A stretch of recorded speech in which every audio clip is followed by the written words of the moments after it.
IELTS class. My name is Adrian, and I'm streaming to you from beautiful Budapest here in Central Europe, capital of Hungary.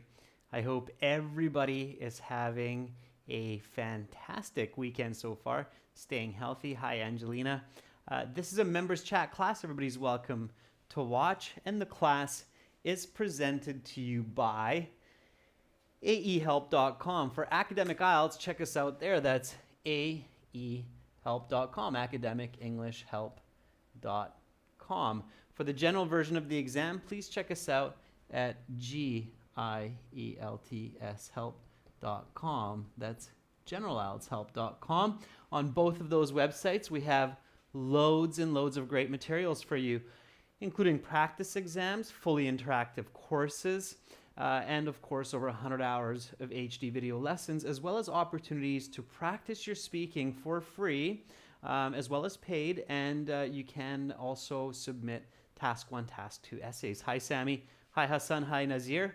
Good day to everyone. Welcome. This class, members, is questions and answers, so this will be your chance to ask me some questions. It will be a first comes, first serve. Of course, this is one of the benefits of being a member, is you get these classes once every couple of weeks. While we wait for a few more of your fellow members to join in, this is our academic IELTS website here at aehelp.com with the blue background. Click that big red button to join the premium package, or the green try demo button to try it for free. And for the general IELTS, it's the same kind of layout, but with the green background. And again, click that big red button to join our premium package there. As well, you can download and link the apps. So for the aehelp.com website, download the app Academic IELTS Help. Link the two together so you study from the same account. For general IELTShelp.com, download and link the app General IELTS Help from your app store. I'm doing great. Thank you, Kyber, for asking. Hi, Hina. Hi, Jainil. Nice to see more students in the class. If anybody has questions, you can always reach out to me at adrian@aehelp.com. Members, if I miss one of your questions today, for some reason, you can always send that to me as well. And for those of you who like to study from paperback books, you can order our exam books from Amazon. Search for AE Helps Academic IELTS or GE Helps General IELTS. Live streaming is Wednesday to Saturday at this time for members, and then in 90 minutes we will have another class, speaking part 3, and that's a usual class also. So make sure to take note of that. I'll put up next week's schedule shortly after this class, and we will have classes next week as per usual. All right, so let's get into some Q&A session about IELTS. I will do my best to give you some valuable answers. Hi, Elena. So go ahead, students, ask me any question that you might have or that you maybe came across while you were studying. Or I know a lot of students look at resources from other teachers, channels, schools, British Council, IDP, Cambridge, so on, and you probably have some questions. There are definitely some conflicting or even different information based on where you're looking, so hopefully I can shed some light on that for you. All right, Sammy is off to the races with the first question. Sammy says, in the writing exam, I have given a 2-word answer where the correct answer is only 1 word, but the instruction says use no more than 3 words. Do I still get the mark? Okay, good question, Sammy. So it's a very specific question, and it's a good question, Sammy. So Sammy is asking in the I think, Sammy, you said writing, but I think you're probably referring to the reading. Sammy, you wrote in the writing exam, but I guess you meant the reading exam, right? Because writing exam doesn't make sense. So I'm going to say in the reading or listening, I gave a 2-word answer, but in the answer key, the correct answer is just 1 word. However, the instructions state no more than 3 words. And your question here, Sammy, is do I lose the mark? I think that's your question there. So this is the answer. If you provided an unnecessary word or a word that confuses information or creates incorrect grammar, you will lose that mark. Okay, so in many cases, Sammy, when the answer is 1 word, even if you can have 3 words, if you're putting more words, there's a chance that you're making a mistake. There's a good chance that you're making a mistake. In rare cases, the answer still makes sense and it is given that way. So in rare cases, if you have added a correct adjective, for example, or adverb, the answer will be counted as correct. Okay, so it's really important, Sammy, that you review your answers like that and read the sentence with your answers. Okay, importantly, read your fill in the blank or short answer. Okay, questions with your answers to make sure that they are accurate and sensible. Okay, so when you have that kind of a question, Sammy, it could be 1 word, it could be 2 words, it could be 3 words. It's important that it makes sense and it's accurate. Okay, it has to be grammatically and information-wise sound and accurate. All right. There are multiple versions of answers that are acceptable in several cases. You just have to make sure that they're correct, okay? So it's a long-winded answer for you, but that is the answer to that question, okay? And the other point, of course, is make sure to pay attention to plural and singular. So does it need an S or no S, or does it need an article like a or an, okay, or no article? All right. Okay, so hopefully that's clear. Let's go to the next question. Angelina Coelho says, in task 2 questions, when it's asked, to what extent do you agree? You have to answer, I totally agree, or I partially agree. Okay, Angelina, that's a good question. Okay, so Angelina is asking if the task 2 asks, to what extent do you agree? How do I answer this? Okay, so open question here works well. All right. In most cases, so this is the answer here for you, Angelina. In most cases, the answer will be I completely agree or I completely disagree because of point 1 and point 2. Okay, so you'll find, Angelina, that for most of these kinds of task 2 questions, you're either going to be on one side or on the other side, just because that makes for interesting writing, and it's usually the truth. So just grab that.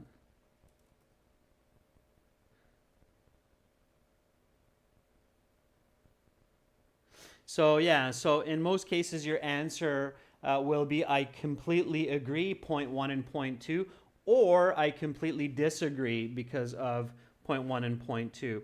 Again, just so that we have even more clarity, I'm going to change the formatting here.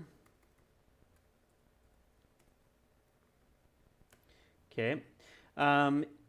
So most questions, like the one that we were dealing with this past week about the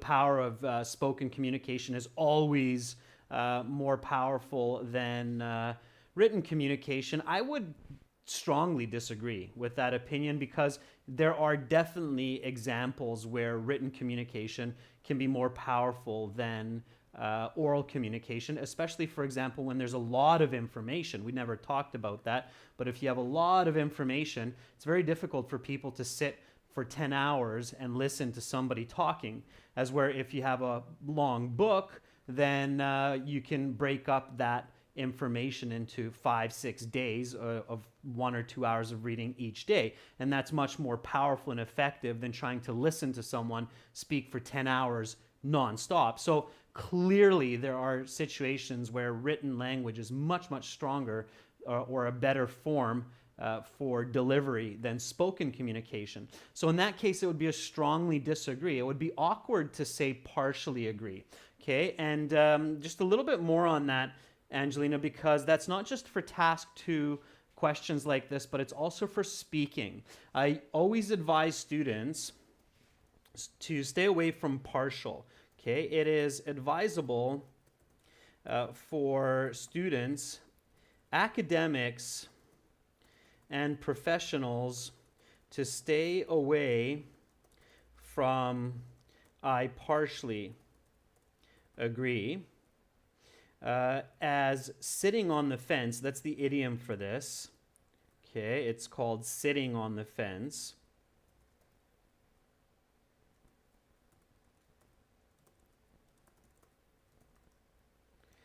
Does not make for interesting conversation, nor does it lead to development in most cases. Okay, so this is one of the ironic truths of our human existence, is that yes, most everything in the world is not black and white. Most everything in the world is a shade of gray. However, ironically, humans cannot view their world as shades of gray when we form opinions, because that leads to stagnation. Does everybody know what the meaning of stagnation is? This is an important point in today's lesson here. I'm going to just increase the size here. I see that there's a font shift here, so I'll increase that. Everybody knows what stagnation means? What is the definition of stagnation? So I'm just going to throw a question back at you to make sure that you're still paying attention. Natalie Nikiforova says it's no development. Angelina says it's kind of like steadiness. Yeah, to stagnate means to stay in the same point and not move forward or backward or in any place, just kind of stay without change. Okay?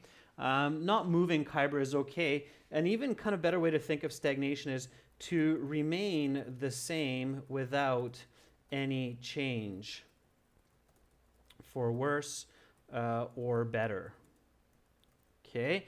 And I'm sure most of you will agree that stagnation is the least human quality. So humans are in constant motion.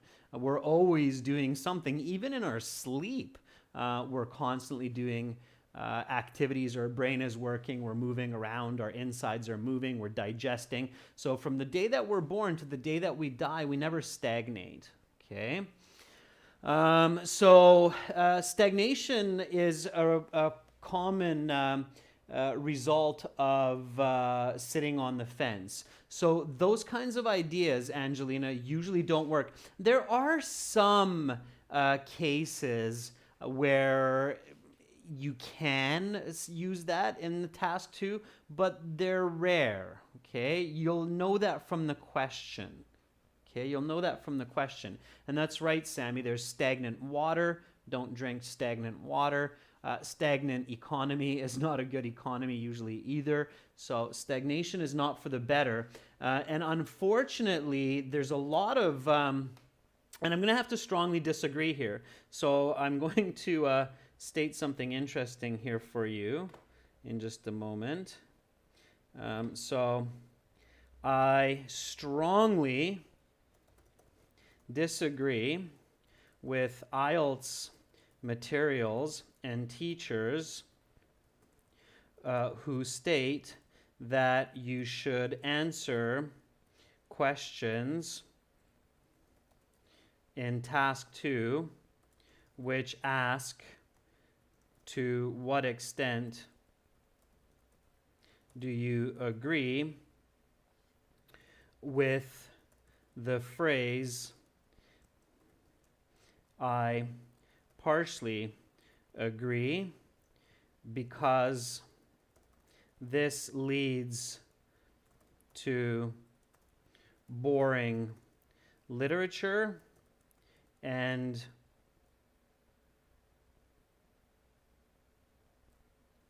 I'm going to create some parallel grammar here for you, so just give me a second, because it leads to boring literature and poor and stagnating information. Okay, so there you go. That's my thesis statement. If somebody, so if my task 2 question, students, for the IELTS were many teachers explain to students that you should answer questions which ask for to what extent do you agree or disagree as I partially agree. My thesis statement would be I strongly disagree with IELTS materials and teachers. Instead of who here, that is better because of the materials.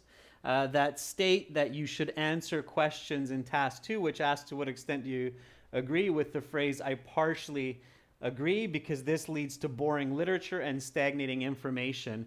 And then I would detail that answer in body paragraph 1 and body paragraph 2. And I think that this way it would be much more interesting of a read and lead to more development than if I answered this with I partially agree. Do you agree? Everybody's following me? That was some witty conversation there ignited by Angelina. So thank you for that question, Angelina. So again, just be really careful with that. And Alexander says, I 70% agree and 30% disagree. By the way, Alexander, you're bringing up an interesting point. So Alexander says 70% agree and 30% disagree. Don't do that either, students. So don't do like proportional agreements and disagreements, because in a 250-word essay, that's virtually impossible to explain clearly. So 70%, 30%, or 80%, 20%. If you have like 1,000 or 2,000 words to explain that, okay. But in a 250, 300-word essay, that's a really challenging task, even for the most advanced thinkers and writers. So I wouldn't do that. Okay, definitely wouldn't do that. So most of the time, students, just to, in a nutshell, most of the time, to what extent do you agree or disagree? 95% of the time, your answer will be, I completely agree or I totally disagree with this opinion because of point 1 and point 2. Okay, all right. Okay, let's get on to some other questions. So good questions so far. Members, great questions. Okay, let's get on to a few other ones. Okay.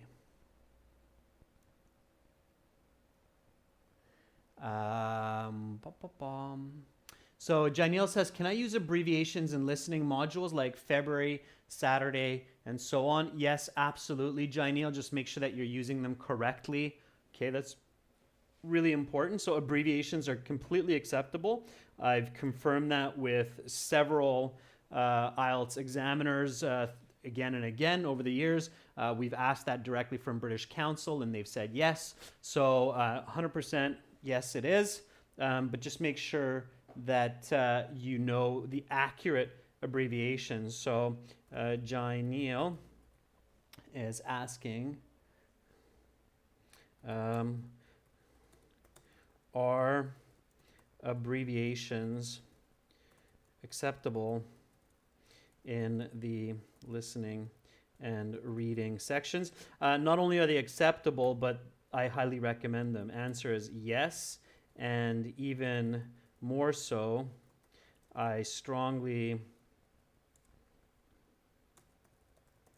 recommend using them just because they're faster. And there is less chance to make spelling mistakes by accident. Okay. Importantly,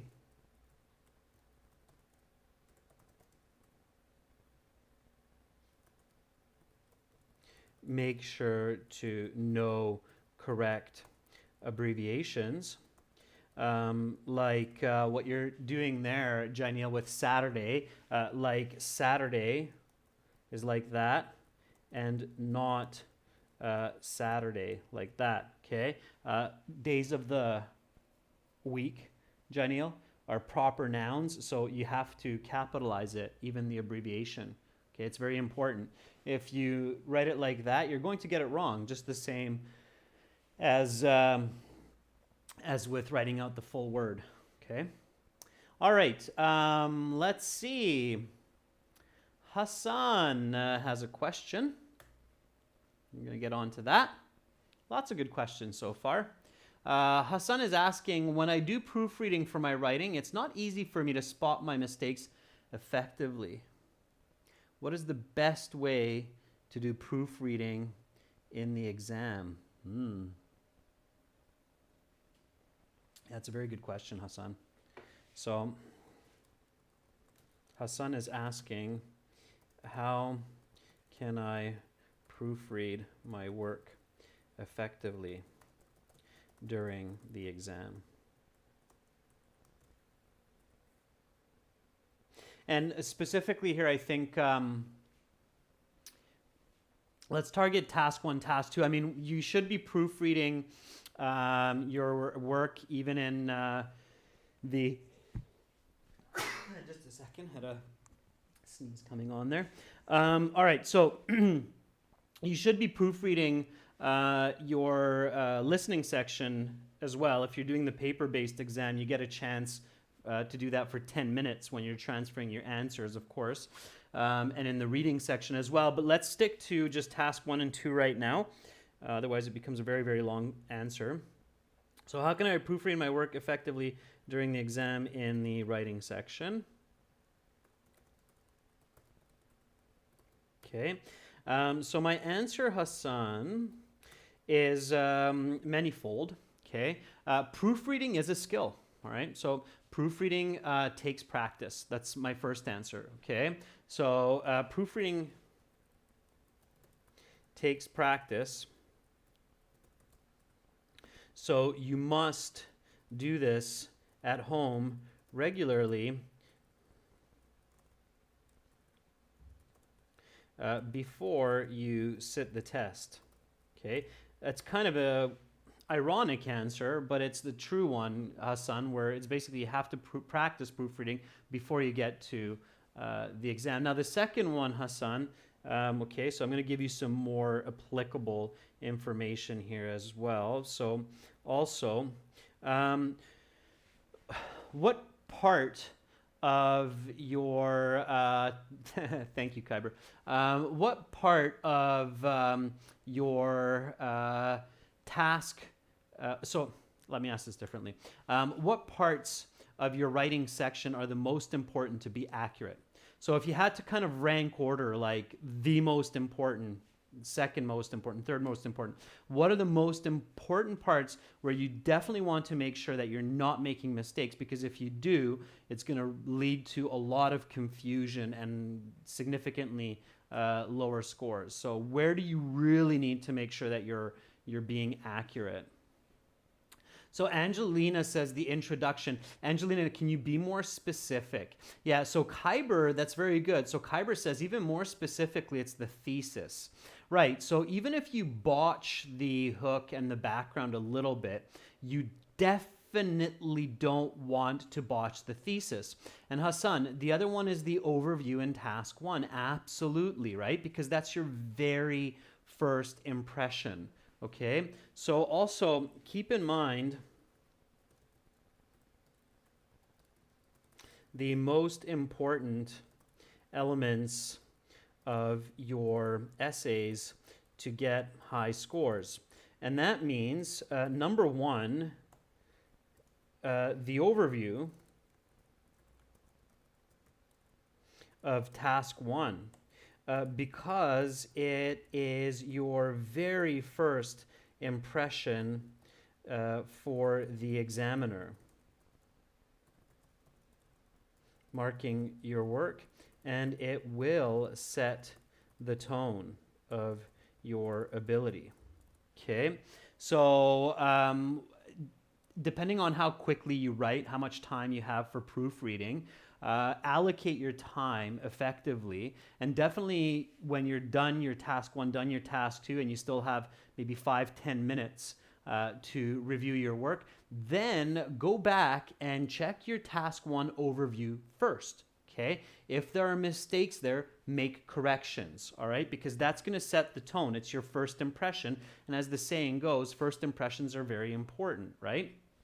So it might also be a good idea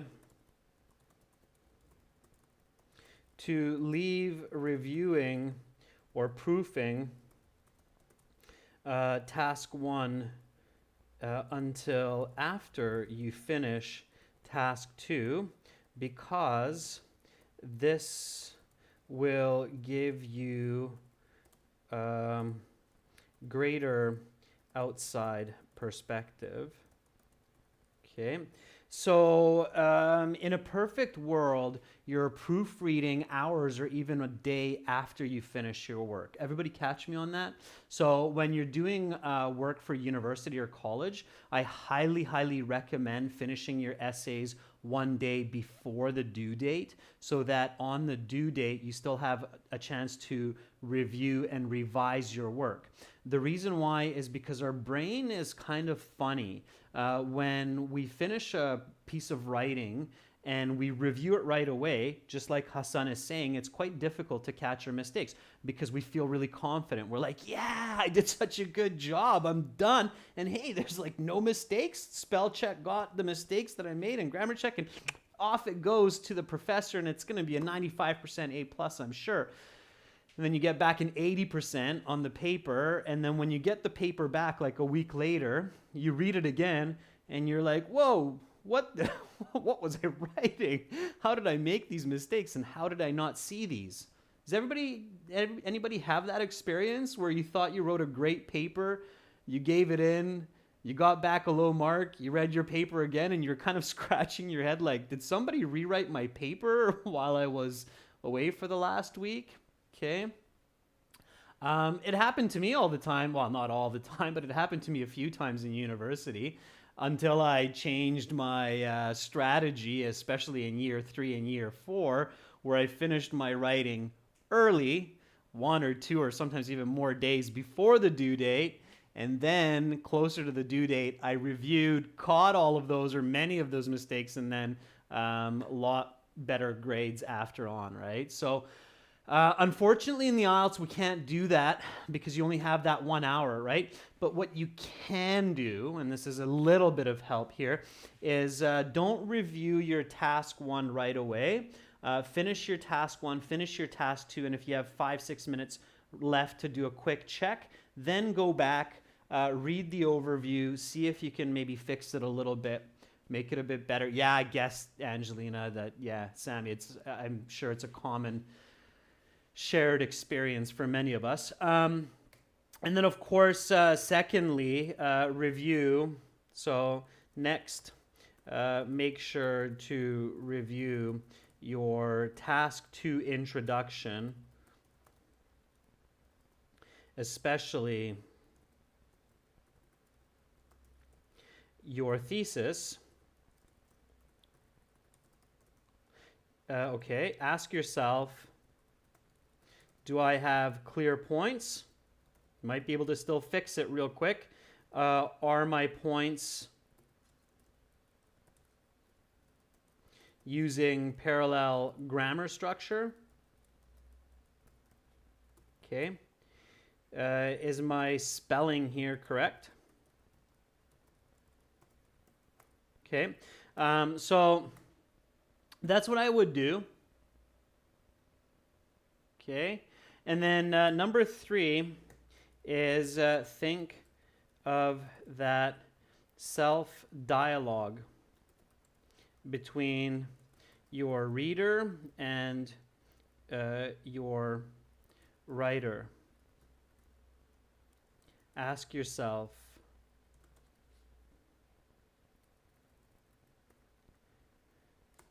is this all clear? Okay, so those are kind of my my points, Hassan. I hope that makes sense. I hope that helps out. Practice that at home. Definitely proofing is a very smart idea, students. So it's a good idea to write a little bit less than what you can do if you just write the full 60 minutes. So do try your best to save 5 minutes of your writing section for proofreading. I think that's a really good tip coming from you, Hassan. Okay, I strongly recommend that, because quality is more important than quantity, and there's a very good chance. Honestly, here, I mean, this is a proof in the pudding, students. Just keep this in mind, okay? So keep in mind that with all the practice I've had writing essays and teaching IELTS, and it's a fair bit, I'm sure, as you can guess, IELTS, I still proofread my task 1 and task 2 before finalizing. And at times, I still, of course, I'm human, I still make a couple of mistakes. It's extremely rare that somebody writes a perfect piece of literature. Even the most famous authors and journalists in the world have editors help them and go through their work, okay? So it's very arrogant to think that you have a perfect piece of writing. It's very important to go back and spend that 5 minutes, okay? All right, so good tip there. So save 5 minutes for proofreading before the 60 minutes is up for the writing section. And even if you're under the word limit,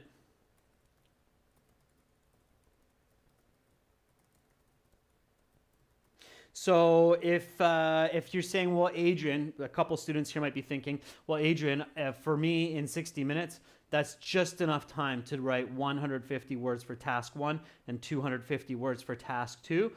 Then I would tell you, okay, you know what? Then write 130 words for task 1 and write 220 words for task 2, but save 5 minutes for proofreading, and make sure that your 130 words and your 220 words have less mistakes, and you will get a better mark than if you have task completion with mistakes. Did everybody catch that? That was a really important tip, and that's a fact. We've discussed this with a lot of IELTS examiners. Even if you don't have task completion, but you have significantly less mistakes, your band score will be higher. Okay? So that's a very important tip. All right? Good. Thank you, Angelina. Thank you, Kyber. Natalie, for confirming. That's a very important tip. All right. Okay. Let's look at some other questions. Good question there, Hassan. That was a nice one for discussion for sure. All right.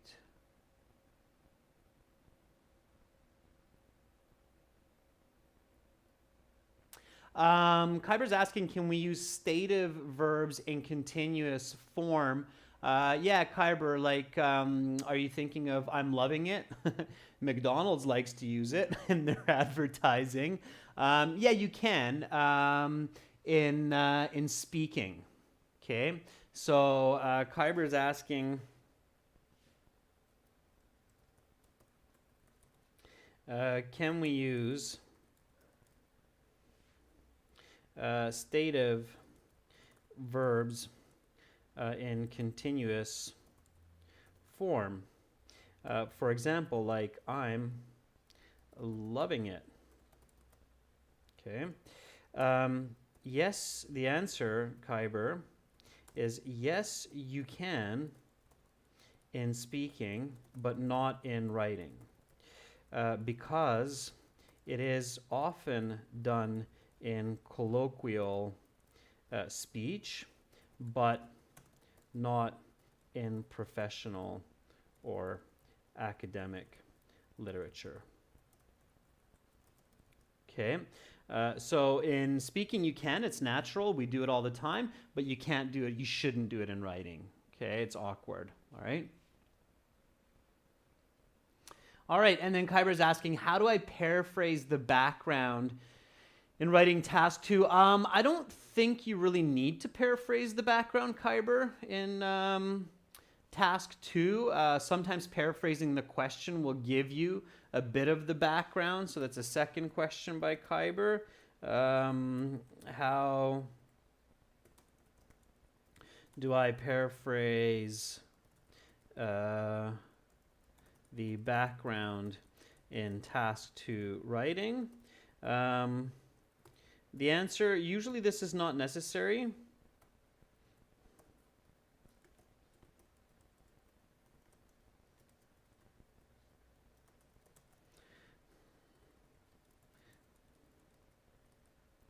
As you simply write the background. Okay. Sometimes the background is the paraphrase of the question. Okay, so keep that in mind. All right. Okay. Okay. Hina, very good question. Lots of great questions today. Hina Arshad says, mechanical writing really reduces scores like firstly, secondly, in addition. Yeah, Hina. So writing is an art form. Writing is technical. Okay. So writing in this sense is both beautiful and mechanical. You have to know what your goal is. All right, Hina. So Hina is asking, I think the best way to ask this, Hina, is does mechanical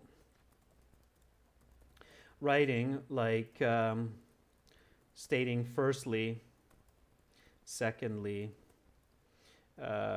finally, reduce my scores? Yes and no is the answer. And here is where we can sit on the fence. It depends. Okay, so sometimes that is the answer. It depends. Yes and no.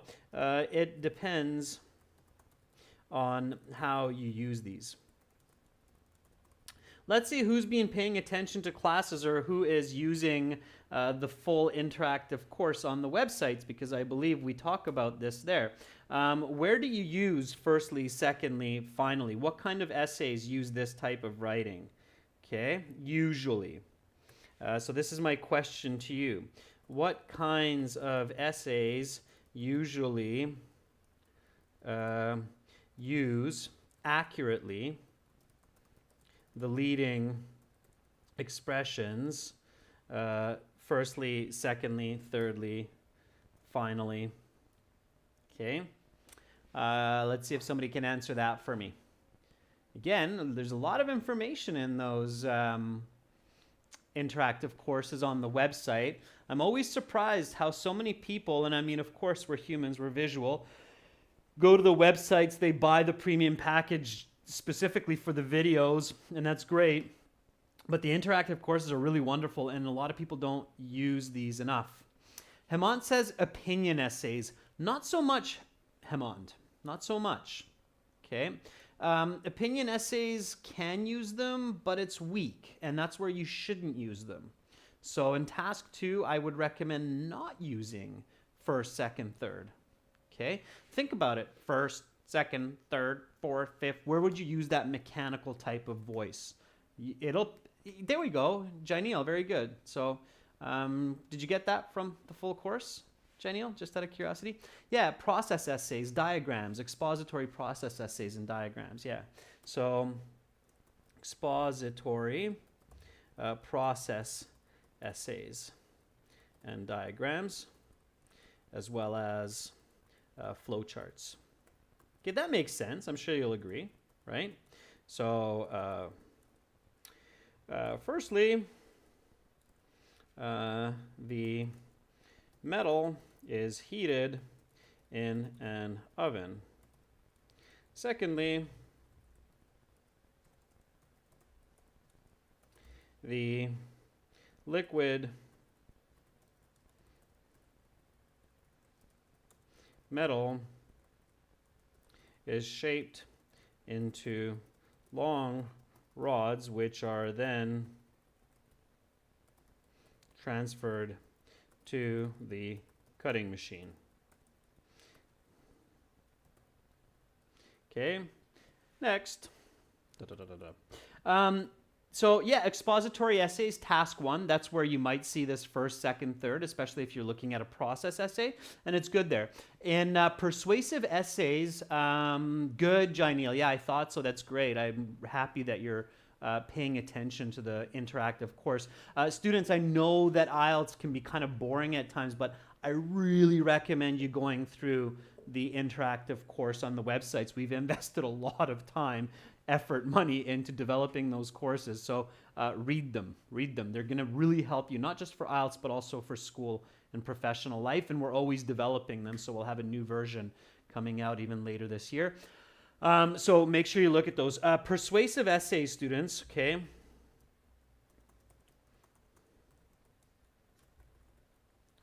Should avoid the cookie cutter mechanical language, okay?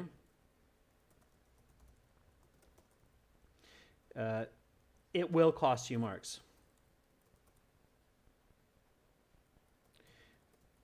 Or better said, you will not get as many marks as you can using better leading expressions and connectives.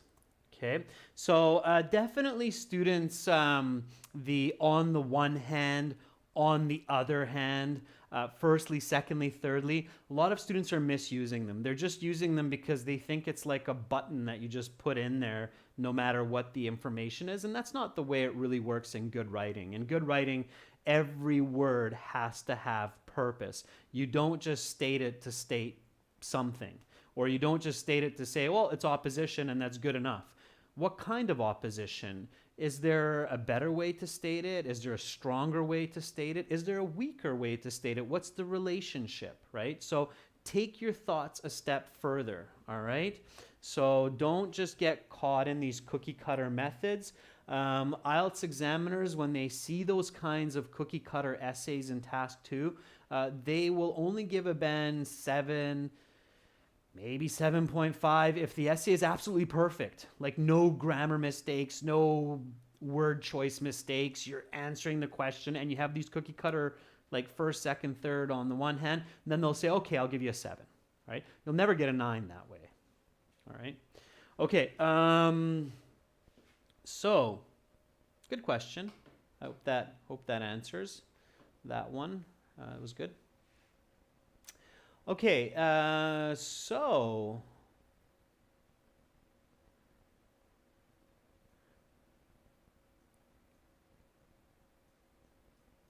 think I missed a couple of questions there from some students. I'm going to see, unless some of you are repeating.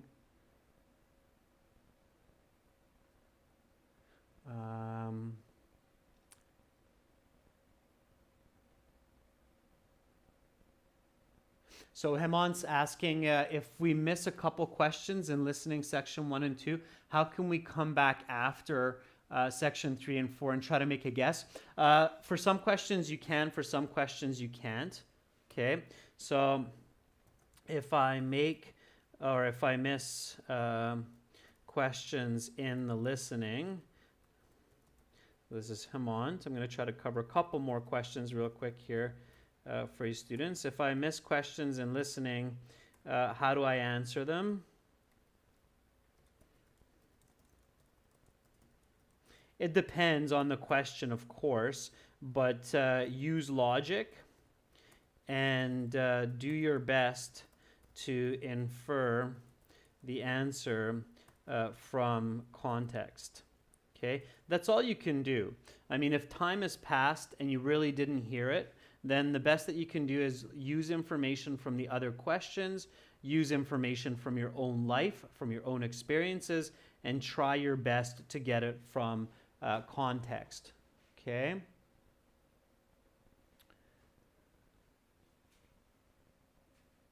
So Alexander's asking, when should I devote a paragraph to each side and 2 paragraphs to one side if I'm asked which side has more advantages or another disadvantages questions? Okay, it's a good question, Alexander. So Alexander's asking, when do I devote paragraphs to each side of an argument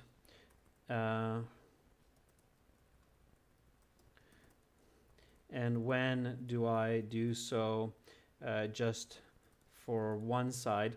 Okay, I'm going to try to keep that short.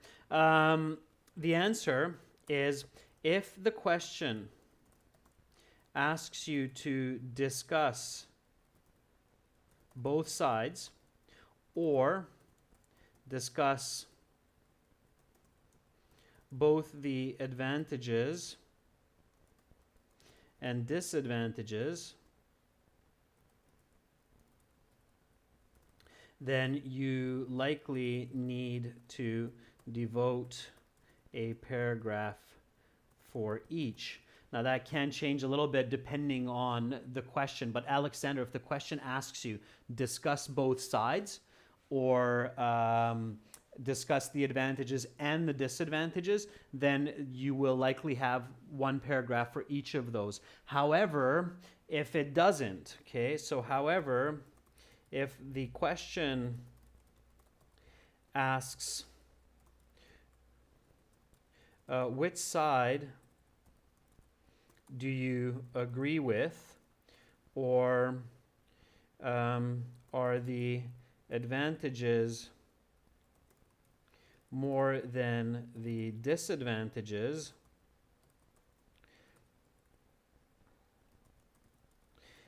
then you likely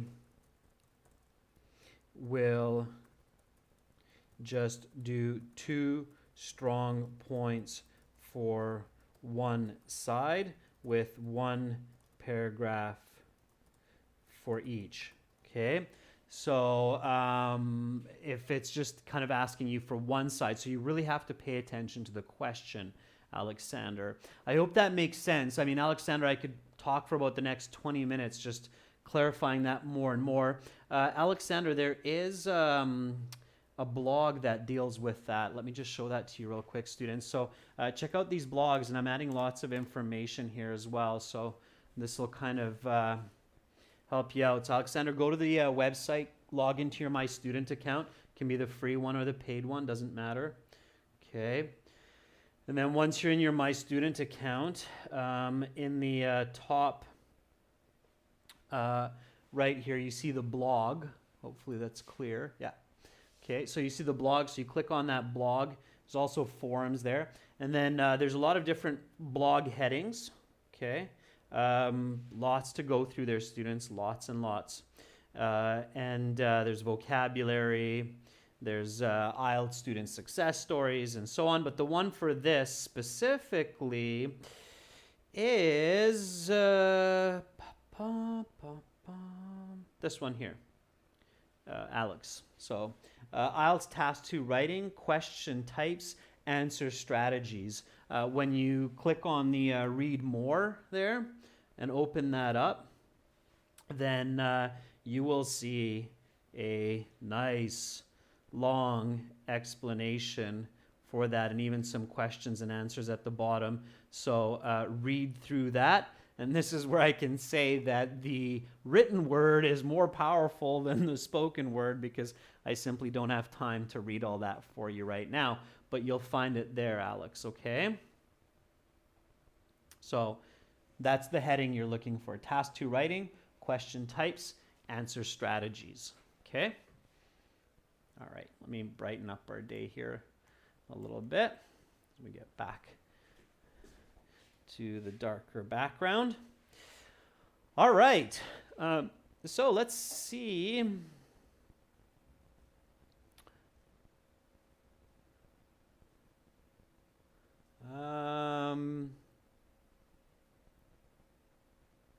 So Beckjan's asking, if the number of words in task 1 and task 2 become a lot, will it affect my score? Not negatively, as long as you're accurate, Beckjan. So students, the instructions for task 1 and task 2 is at least 150 words for task 1, and it's at least 250 words for task 2. So if you don't write that many words, they count your words. Yeah, actually they do count your words, okay? So if you don't write 150 words, if you don't write 250 words, that will negatively affect your score. It will be considered task incomplete. But, Beckjan, if you write more words, that will likely be a positive as long as your writing is clear and accurate. Keep in mind, students, I've said this before, that Band 8, Band 9 IELTS candidates will likely write closer to 200, 250 words for task 1 and 300, 350 words for task 2. Okay, they'll go into deeper explanations, more detailed answers, more elaborate examples. So more is better as long as it's good quality writing. You have to balance quality with quantity, Beckjan. You have to balance quality with quantity. Okay, students, I'm sorry if I didn't catch all of your questions. I know there's lots, and I'm sure that they can keep on coming. That's why we have these classes for you. Save your questions for the next Q&A session, or if it's really burning in your mind, then you can always send it to me by email as well. For all of our viewers, to get loads of help with the IELTS exam from professionals who not only deal in education but also in psychology and psychology of learning, myself included and a couple of my colleagues, please visit us at aehelp.com for academic IELTS and gieltshelp.com for general IELTS. Sign up for our premium packages and get on your way to improving yourself for the IELTS exam, but also improving yourself for your future school, life abroad, and your workplace. Happy learning, everyone, and hopefully I will see you in 30 minutes for speaking part 3 practice and strategy. Thank you, Angelina. You're very welcome. Kyber, welcome. Natalie, Beckjan, Alexander, everybody else who is present, my pleasure to help. Bye for now. Much love to all of you.